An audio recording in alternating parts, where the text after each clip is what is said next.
When you let go of the belief that I'm about to share with you, you will finally go from struggling to manifesting health to feeling incredible in your body. I'm Karina, and welcome to my channel where we discuss practical ways to elevate our wellness from a mind, body, soul perspective.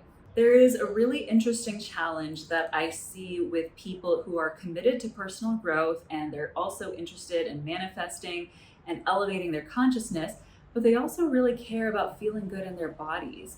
That was me, and that may be you too. And I had good intentions when I followed the belief that I'm about to share with you, but it nearly destroyed my health. And that is the belief in mind over matter. The idea that we should use our mind to will our body into amazing health. It's definitely true that our mind creates our reality. I have used this countless times, and I still do, to manifest amazing jobs, opportunities to travel around the world, lovely places to live, so many things. But when it came to my health and my body, trying to use this mind over matter approach just led me down a path of disconnection and self-denial. I was committed to healing anything that would come up with my physical body by willing my body to heal. And this would work as kind of a spot treatment. It was kind of like a Band-Aid approach, but it wasn't actually sustainable. I almost took it as a spiritual challenge of sorts to try to get my body to perform at its best without actually taking the physical steps to nourish it with what it needed. It was almost like doing that was admitting weakness. I felt like I was this boundless, powerful soul that needed to transcend this weak, limited body. And while we are certainly boundless souls and we are not our bodies, that is an important distinction to make, that doesn't mean that our bodies need to hold us back or that our bodies don't have something valuable to contribute in their own right. In fact, believing that we are in a limited human form actually amplifies our experience of its limitations. Same thing comes into play. Beliefs create reality. I have always been someone whose body speaks very loudly when it receives something that just doesn't work for it. I just can't ignore its signals.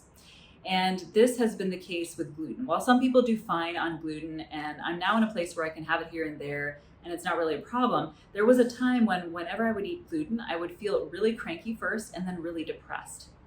And when I was coming from the mind over matter paradigm, I would try to get myself into this empowered and almost invincible mood, and then I would eat the gluten and see, would it affect me then if I just shifted into this new mood? Maybe it wouldn't.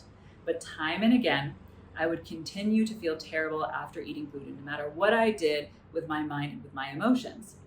And then it just led me to ask myself, was it really worth it to experience these very unpleasant after effects just to prove a point when I didn't even really like bread that much anyway? I realized that we're supposed to be taking care of our bodies, not using our mind to will our bodies into submission. And that doesn't necessarily mean getting neurotic about following every latest health trend or loading up on supplements or all of these things. And it doesn't even necessarily mean like worrying about our body on a daily basis, but it's just about giving our body the baseline inputs that it needs to thrive. And this may be different for each person and their bodies. So in the case of my gluten intolerance, even though I wasn't experiencing tangible physical symptoms like indigestion, something that someone with a traditional expression of celiac disease might experience, I was not experiencing that. But I would continue to feel depressed every time that I ate gluten. And when I came from this mind working with matter approach, then I was drawn to information that started to show me what was actually happening in my body as I was ingesting the gluten. And it turns out that it was triggering inflammation in my body, including inflammation in my brain, which can manifest as neurological symptoms like depression and anxiety. And in fact, there are a growing number of studies that show that people who are even formally diagnosed with bipolar disorder, depression, and schizophrenia actually saw their symptoms improve when they cut out gluten from their diet. And again, this is not everyone, right? Gluten is not something that may trigger a negative reaction in every person, but it's about understanding what each of our bodies uniquely needs to thrive. And sometimes also, if the underlying inflammation is healed, then people are better able to tolerate gluten. And that was the case for me, and I'll talk about that more in a little bit.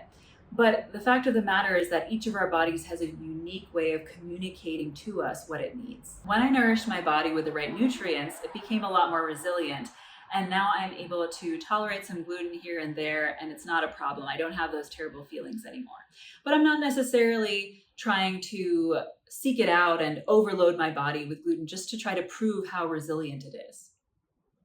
So, adopting this mind working with matter framework is not about getting into victimhood or accepting defeat. It's about honoring the fact that our bodies have unique needs and then being willing to meet those needs. I am not coming from the perspective of I can eat whatever I want, including crap, and my body won't be affected by it.